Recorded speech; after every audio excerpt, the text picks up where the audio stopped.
Will he agree to a televised carbon tax conference if he's so sure of himself on this issue? Justin Trudeau getting crushed in the House of Commons today. It's a beautiful thing. Today, Pierre puts out a challenge to Justin Trudeau in the House of Commons. Spoiler alert, Justin Trudeau goes poopy pants and storms out, but not before they have a battle back and forth. First off, let's do a little update here on the polling numbers because we haven't done that in a little while here. So for the federal numbers here, we've got the Conservatives at 42%, still dominating. The Liberal Party 25, 18 for NDP, 8 is Bloc, and Green is 4. Green's kind of creeping up there a little bit, so those kind of numbers obviously probably piss off Justin Trudeau being the narcissist he is. Without further ado, let's jump into this House of Commons session. This Prime Minister is not worth the cost. Indeed, his carbon tax, which the Parliamentary Budget Officer has proven costs 60% of Canadians more than they get back in rebates, is now opposed by 70% of Canadians. Everybody understands that the tax is driving people to the food bank. That's why 6 premiers, including the Liberal Premier of Newfoundland and Labrador, have asked for a meeting. Will he agree to a televised carbon tax conference if he's so sure of himself on this issue? Yeah, man, let's do it. I love it. That'd be great. Right Honourable Prime Minister. Parliamentary Budget Officer has confirmed that 8 out of 10 families across the country get more money with the Canada Carbon Rebate attached to the price on pollution than it costs them. That's $1,800 arriving for a family of 4 in Alberta. It's thousands of dollars right across the country. These are things that are helping people with the high cost of living and groceries at the same time as we fight climate change. But Mr. Speaker, what would be also helpful is if we were able to deliver the doubling of the rural top-up to put hundreds of dollars in the pockets of Canadians, but the Conservative Party is blocking the legislation to double the rural top-up.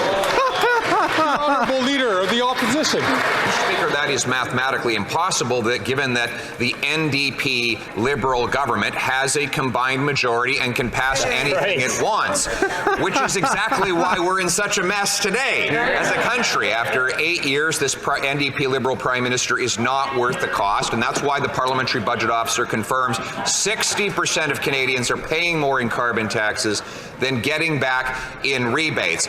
But why doesn't the Prime Minister, if he believes the contrary, why doesn't he have the courage to sit down in a televised and open forum and have a carbon tax conference with the premiers? Let's do it. Referendum, let's vote for it. We did sit down with the premiers 8 years ago and established the Pan-Canadian framework on climate change that both puts a price on pollution and puts more money back in the pockets out of 8 of 10 Canadian families in the jurisdictions where the federal backstop applies. That is a way of both fighting climate change and helping with affordability. Now, not only are the Conservative Party counting on taking away those Canada Carbon Rebate checks, they're arriving this coming Monday on April 15th. People will see in their bank accounts the Canada Carbon Rebate that puts more money in their pockets ahead of the costs associated with fighting climate. Just something to note here. So the new budget drops on April 16th, the day after. So he's making it very clear you get money from the government before they drop their budget, because they're doing some sort of tax grab, whether that's putting a tax on capital gains, or some people have suggested that they might be putting a capital gains tax on primary residents. Some people say they might be increasing some sort of taxes. They say they're not going to increase the tax on the middle class, but they're obviously going to do something. And this whole nonsense about the carbon tax, we obviously don't get more money back. This is all nonsense. But also, us paying the government money does not do anything for the planet. Let's get real. Leader of the Opposition. Mr. Speaker, he met the premiers in 2016. Yeah. Since that time, he's broken the promise he made them. He said the tax would only go up to 11 cents a litre. Now, he admits it will go up to 61 cents a litre. He said the tax would make people better off. Now we have the Parliamentary Budget Officer's report, which confirms 60% of Canadians pay more than they get back. The Prime Minister said, and I quote, in 2015, Canadians need a PM who will meet with the premiers. What happened? The Right Honourable Prime Minister. while the Conservative leader continues with his misinformation and disinformation, the reality is the parliamentary budget officer said that 8 out of 10 Canadians do better with our price on pollution and the Canada carbon rebate. But speaking of misinformation and disinformation, any responsible leader that receives an endorsement and support from proven conspiracy theorist and liar Alex Jones would have immediately denounced that. But that's not what the leader of the opposition did. He did absolutely nothing because those kinds of endorsements fit within his political strategy.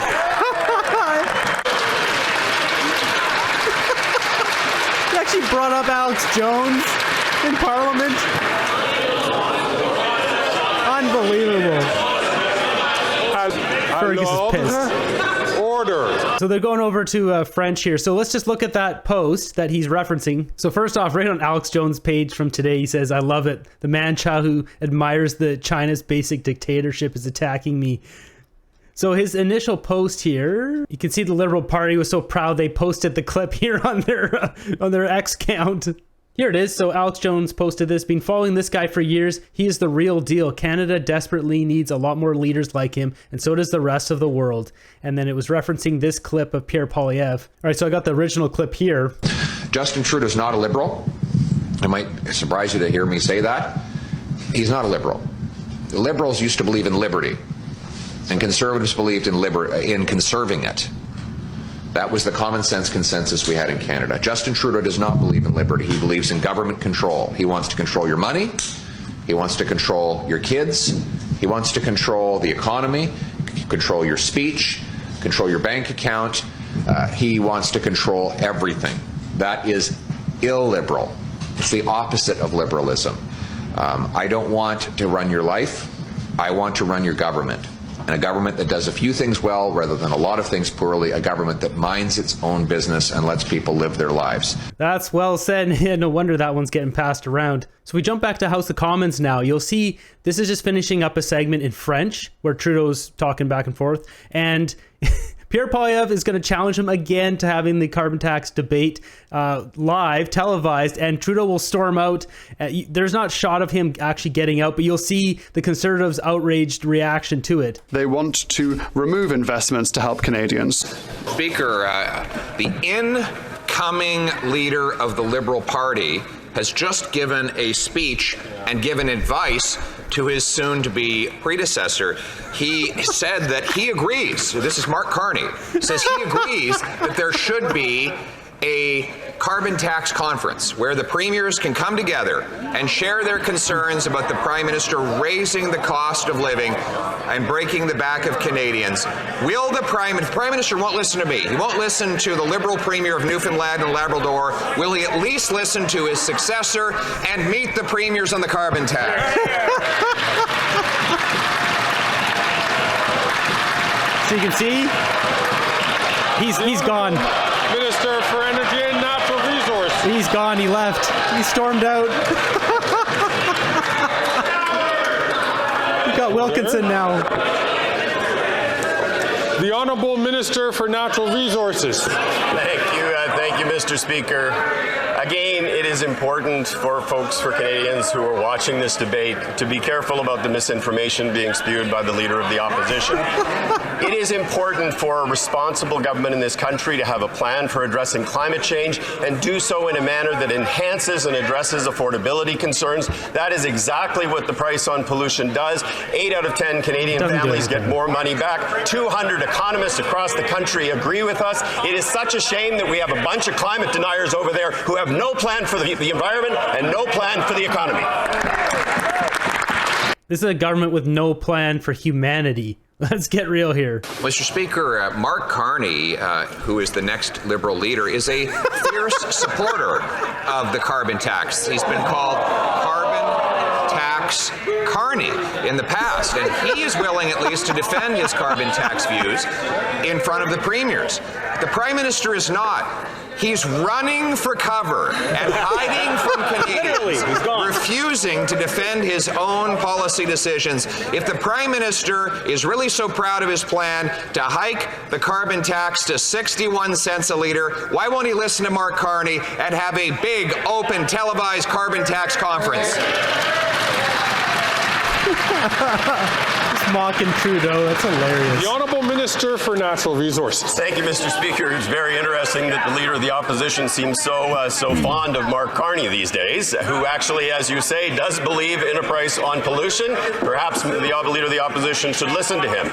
But it is important with respect to the premiers to know that the premiers have every right to submit a plan that actually meets the federal benchmark and put in place their own price on pollution. That is something that British Columbia has done. That is something that Quebec has done. Mr. Speaker, Premier Moe was actually here recently and testified before the committee. And what Premier Moe said is he looked at alternatives to the price on pollution. He found every one of them to be too expensive. This from a guy who has no climate plan, no...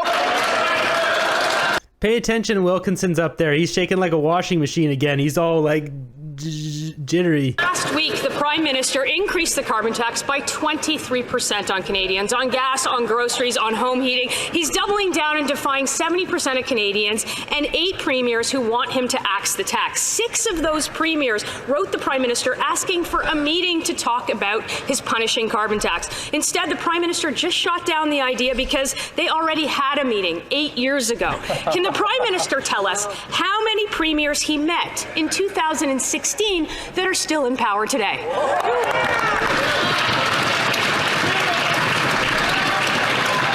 The Honourable Minister for Families and Social Development. Mr. Speaker, actions speak more than words. Our actions on this side of the House, over 750,000. I'm going to ask the Honourable Minister to start again because the Chair sincerely could not hear what the Minister was saying.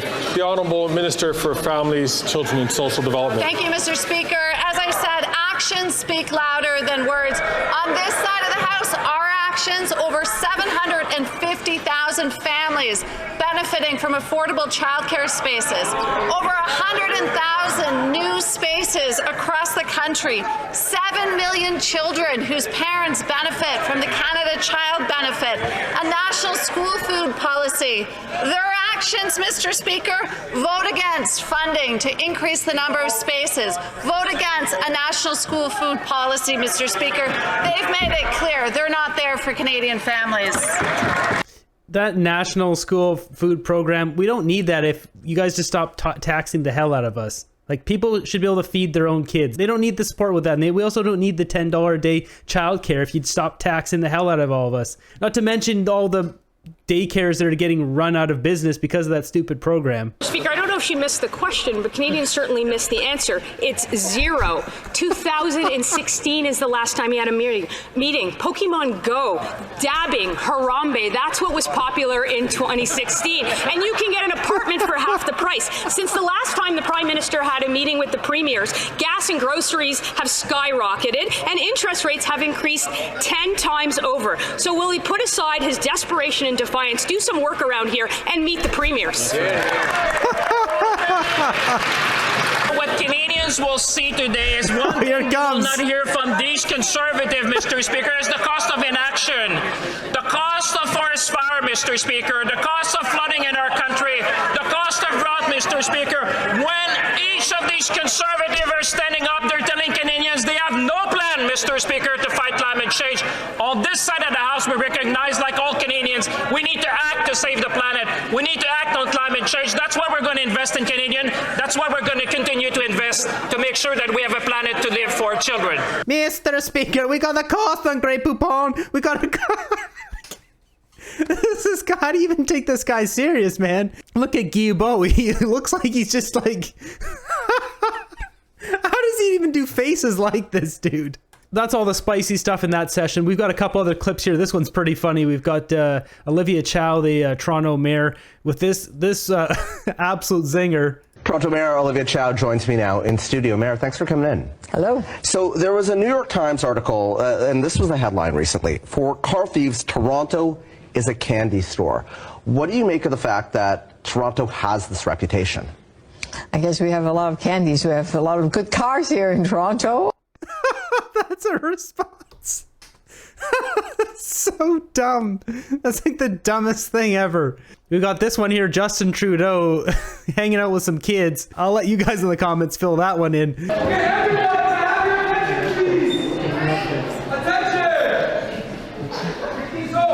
Look at him, he's so proud, he's holding some pizzas. And I have a very special friend, Generation Chosen, who brought pizza today. Friend brought pizza!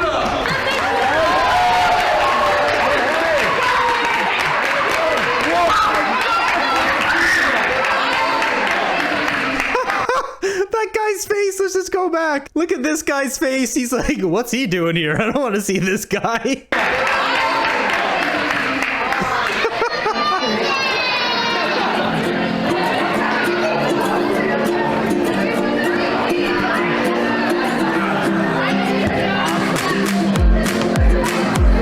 So that's probably going to be copyrighted music. But yeah, there's some nice Hawaiian ukulele music. Oh, look at him. Oh, my heart. Oh, my soul. Oh, let's put the kid on quickly. Get the shot. Get the shot. Oh, yeah. I'm a dad too. Remember, guys? This is so, like, this photo op is just so pathetic, man. It's like, oh, let's stand here. Yeah. I brought in some pizzas. Don't worry, guys. You paid for it, not me. Look at it. There he is. He loves this. A nice photo op. Get everyone around me. Yeah, I'm number one. I'm number one. Oh, Trudeau is just such a sad, pathetic little man. Now let's contrast this with what Shazzy Goli posted here. I couldn't afford my groceries today. For the first time in 29 years of my life, the day has come. At the cash register, I had to return some items to the cash in order for it to be under a certain limit. Two others waiting in line, and she couldn't void it. I had to page for assistance. Dreadful. I have no words to express the embarrassment and shame I felt for not being able to afford some bell peppers and more. Yeah, I silent cried on my way home and ugly cried once I got home. Thought it was okay, and boom, $452 in utilities for 1 month. I can't afford anything after paying my water bill. I don't remember ever struggling this much right now to make ends meet as a single person. I hate what Ontario has become so much. There you go, Justin Trudeau. Keep cheering with the kids bringing pizzas, because this is real life. This is real Canadians here, schmuck. Just scrolling down here, actually, I really hate this comment here. It says, there's the thing called money management. Live under your means. Don't mean you need an iPhone every 2 years, blah, blah, blah. Like sure, some people probably eat out too much. Some people maybe upgrade their phone too much, whatever. But when it comes down to it, this came in really fast. People got used to life as is, and then suddenly everything became so expensive, and then people don't have savings. This has been absolutely cruel on our population. Now for some lighter, brighter news, we've got a shot here from space of the eclipse. This is probably one of the coolest shots. There were some National Geographic pictures which were unreal as well, but look at that. You can see the eclipse like all moving. And finally, we've got a clip here from Pierre Poilievre. This was after the House of Commons session where Justin Trudeau stormed out. And weirdly enough, this whole interview, Pierre Poilievre is out of breath. He's probably just running across from somewhere to somewhere. But yeah, the Prime Minister would actually meet with the premiers on TV. I think he's too scared. Why? Trudeau's in hiding. He's hiding from me at QP today. I just learned he won't show up to debate me on the carbon tax in the House today. But do you blame him? He's losing. He does most weeks. He's losing the debate. Canadians want to axe the tax. There's going to be a carbon tax election, and whether Trudeau hides from me or not, he's going to have to face me in a carbon tax election where he's campaigning on hiking the tax to 61 cents a litre, and I'm campaigning on axing the tax. And we know what Canadians will choose. Common sense. Let's wait, while we have you, Thank you, sir. Housing. Is the Prime Minister trying to cut red tape with all these pitches? that's right, axe attacks, bring it home. So what do you think about that session today? Let me know in the comments down below. Justin Trudeau, once again, poopy pants storming out, but tomorrow he should be there. I think by rules, he's not allowed to storm out. He seems to storm out a lot of the time on Tuesdays. He really didn't like it. It was the moment where Pierre Poilievre basically said Mark Carney is going to be his successor. That obviously really pissed him off. He doesn't like that idea. He knows it's true, and I think probably Liberals have hinted that to Trudeau. Maybe you should step down, and maybe Mark Carney would be a better so carbon tax Carney. Yeah, I don't see him doing all that much better because none of us want that stupid carbon tax. But thanks for stopping by and watching the video. I greatly appreciate all of you. Thanks for all the members coming in and donating and all that. I greatly appreciate that. Keep bringing you guys the truth, and we'll keep fighting for freedom. I'll see you in the next one.